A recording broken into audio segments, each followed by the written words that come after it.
Dictation start होगा 5 second के बाद।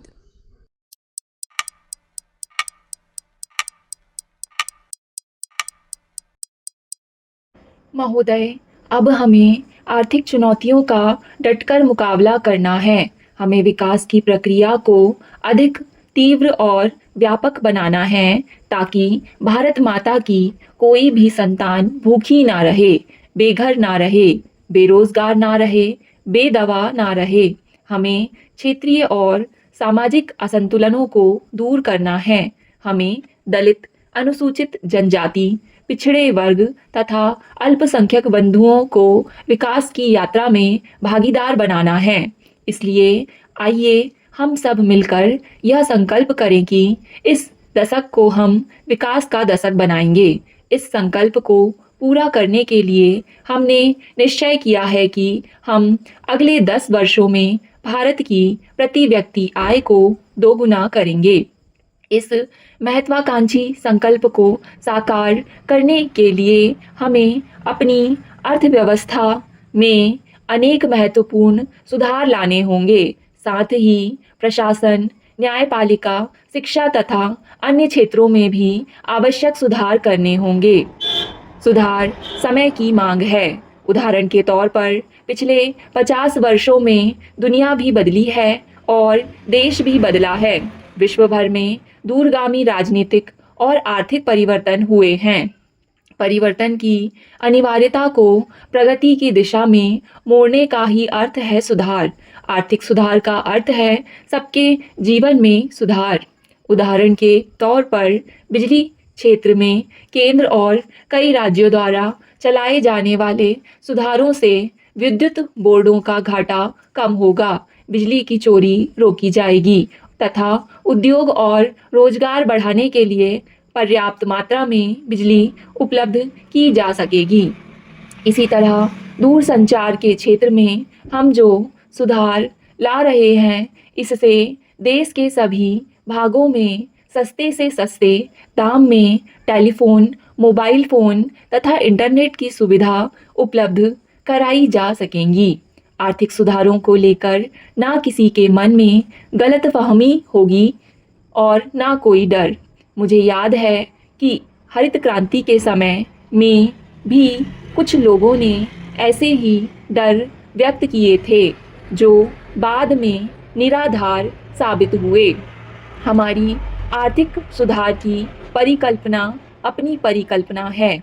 हम जानते हैं कि लगभग सभी राजनीतिक दल समय समय पर केंद्र तथा अलग अलग राज्यों में और अलग अलग प्रकार से इस सुधार प्रक्रिया को अपनाते आ रहे हैं। मैं किसानों, मजदूरों, अन्य उत्पादकों और उद्योगपतियों के अलावा देश के तमाम बुद्धिजीवियों से भी यह आग्रह करता हूँ कि आर्थिक सुधारों के प्रति आम सहमति बनाने में योगदान दें।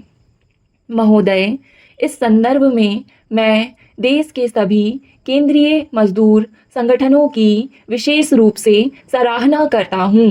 जब 3 दिन पहले मैं उनके नेताओं से मिला तो अत्यंत रचनात्मक वातावरण में हमारी बातचीत हुई।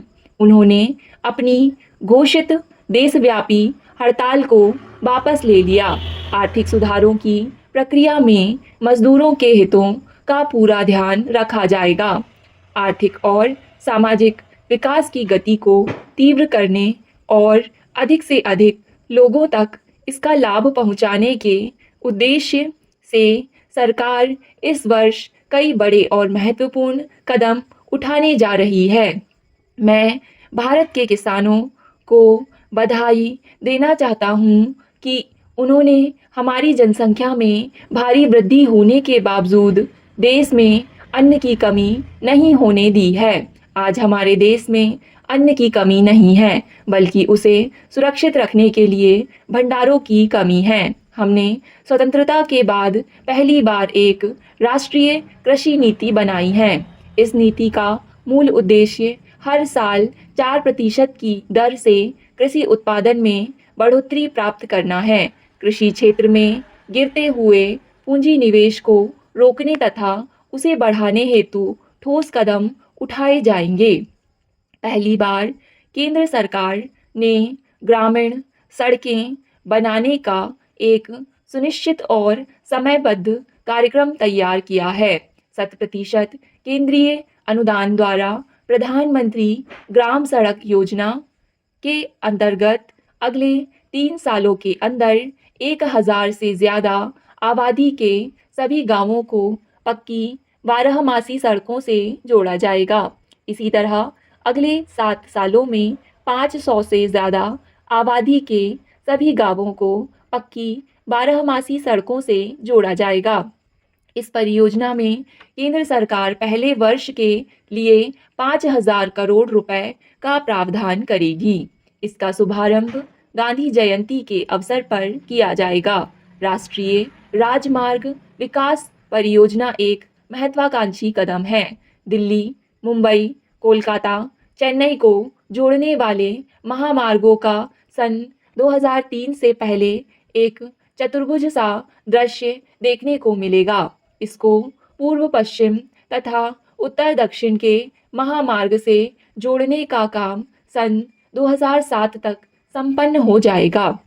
खादी, ग्रामोद्योग, कुटीर उद्योग और छोटे उद्योग भारतीय अर्थव्यवस्था की रीढ़ है। हम चाहते हैं कि इन क्षेत्रों को भी आर्थिक सुधारों का लाभ मिले। इसी माह 30 तारीख को कुटीर और छोटे उद्योगों का एक राष्ट्रीय सम्मेलन होने जा रहा है, जिसमें सरकार के अनेक महत्वपूर्ण निर्णयों की घोषणा की जाएगी। राजभाषा ने हिंदी को भी शुद्ध मान लिया। राजभाषा ने वर्तनी का सरलीकरण किया है। आधा माँ और आधा ना लिखने के स्थान पर इसने पहले वाले अक्षर पर बिंदु लगा देने को ही बेहतर मान लिया। यह सरलीकरण क्यों किया जा रहा है? उत्तर है आपको अंग्रेजियत से मुक्ति दिलाने के लिए। हमें अपनी राजभाषा के प्रयोग की ओर धीरे धीरे अभी से मजबूत कदम बढ़ाना प्रारंभ कर देना चाहिए। कहीं ऐसा ना हो कि विदेशी कंपनियां हमें हिंदी पढ़ाएं। भारत की विपुल जनसंख्या को दृष्टि में रखते हुए विदेशी कंपनियां अब अपना निजी साहित्य हिंदी में अनुदित करवाकर बांटने लगी है। कंप्यूटर में हिंदी का प्रयोग इसलिए किया जाने लगा है कि हिंदी का सॉफ्टवेयर भारत में बिक सके और खप सके। पता नहीं हम अंग्रेजी सीखकर कहाँ जाना चाहते हैं, जबकि विदेशी हिंदी सीखकर यहाँ आना चाहते हैं। फादर कामिल बुल्के अंग्रेजी हिंदी कोश का निर्माण कर हमें लजा गए। भारतीय व्यक्ति जो काम ना कर सका, हीनता के ऊहापोह में रहा, वही काम एक विदेशी ने कर दिखाया। बुल्के साहिब हमसे अच्छी अंग्रेजी जानते थे, किंतु वे हीनता की भावना से ग्रसित नहीं थे। क्षेत्रीय भाषाओं का भी अध्ययन करते रहना चाहिए। स्टॉप।